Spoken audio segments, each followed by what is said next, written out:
nankör evlad. Anamın sadəcə bir gözü var idi. O biri gözü yox idi. Ona nifrət edirdim.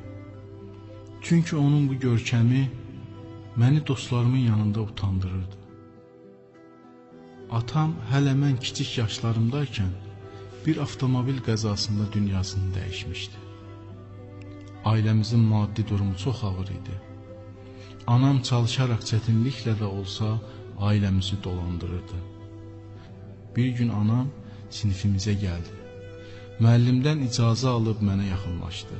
Cibimə biraz pul qoyaraq dedi: "Tənəffüsdə bununla bir şeylər alıb yeyərsən." Anam getdikdən sonra uşaqlar gülüşməyə başladılar. Mən sanki yerin dibinə girmişdim. Evə gəldikdə nədən sinifə gəlib məni dostlarımın yanında rəzil etdin dedim. O məni şəfqət dolu baxışlarla süzərək dedi: "Bağışla oğlum, bir daha gəlmərəm." Ona nifrətlə baxaraq evdən çıxdım. İllər keçdi, mən orta məktəbə əla qiymətlərlə başa vurdum. Elə həmin ili də ali məktəbə daxil oldum. Ali məktəbi bitirdikdən sonra ailə həyatı qurdum. Daha sonra uşaqlarım oldu. Mən həyatımdan çox məmnun idim. Anamı isə unutmuşdum. Bir gün anam soraqlaşaraq ünvanımı tapıb məni ziyarətə gəldi.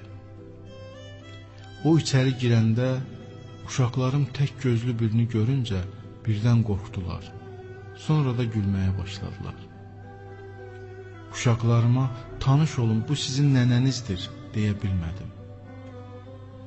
Evimə gəlib uşaqlarımı nədən qorxutdun? Çıx get buradan dedim. Anam alçaq səslə "Bağışlayın, deyəsən mən yanlış ünvana gəlmişəm" dedi və çıxıb getdi. Mən uşaqlara "Dilənçidir, fikir verməyin" dedim. Aradan yenə uzun bir zaman keçdi. Bir gün məzunlar toplantısı üçün oxuduğum orta məktəbdən bir məktub aldım. Düşündüm ki, həm məzunlar toplantısına gedərəm, həm də anama bir baş çəkərəm. Onu bizə gələndə çox məyus etmişdim. İllərlə çalışaraq məni yedirib, içirən, qayğıma qalan anama xoş gəldim belə etməmişdim. Məzunlar toplantısından sonra kənddəki evimizə getdim. Qapımız bağlı idi. Qonşularımıza soruşdum, anamın öldüyünü dedilər. İçimdə bir sıxıntı hiss etdim və kədərləndim. Qonşular anamın mənə bir məktub yazdığını söylədilər. Məktubu açıb oxumağa başladım. Ey oğlum, sənsiz qaldığım günlərdə hər zaman səni düşündüm. Şəhərə gedib uşaqlarını qorxutduğum üçün çox məyus oldum. Məzunlar günü gələcəksən deyə çox sevindim və səni gözlədim. Amma çox xəstəyəm.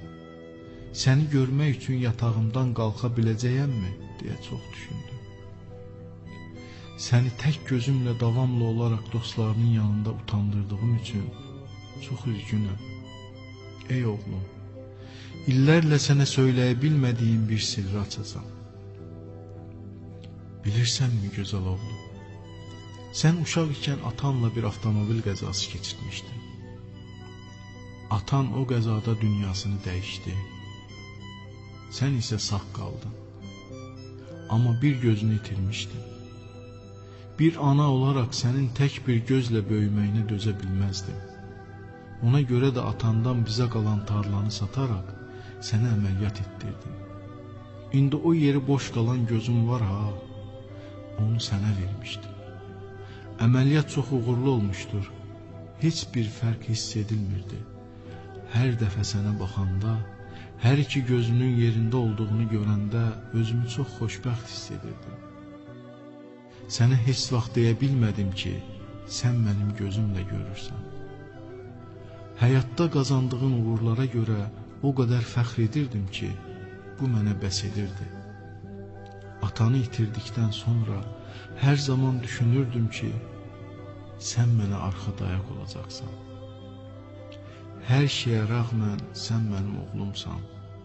Səni dünyalar qədər sevən ana.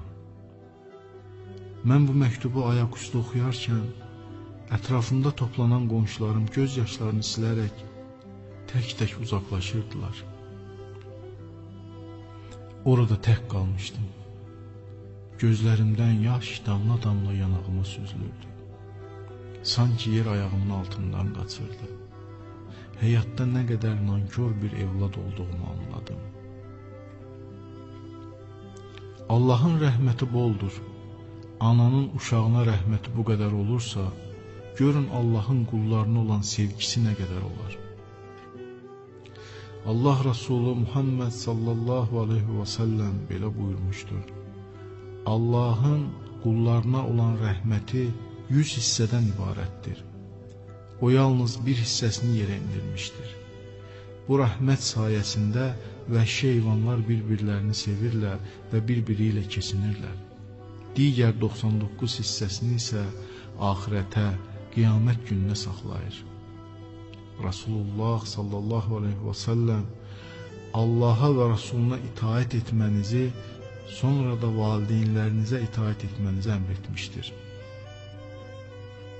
Allah Quran-ı Kərimdə bu barədə belə buyurmuşdur. Rəbbin yalnız ona ibadət etməyi və ata-ana ilə yaxşı davranmağı buyurmuşdur. Əgər onların biri və ya ikisi sənin yanında qocalıq yaşına dolarsa, onlara belə demə, üstlərinə qışqırma və onlara xoş söz söylə.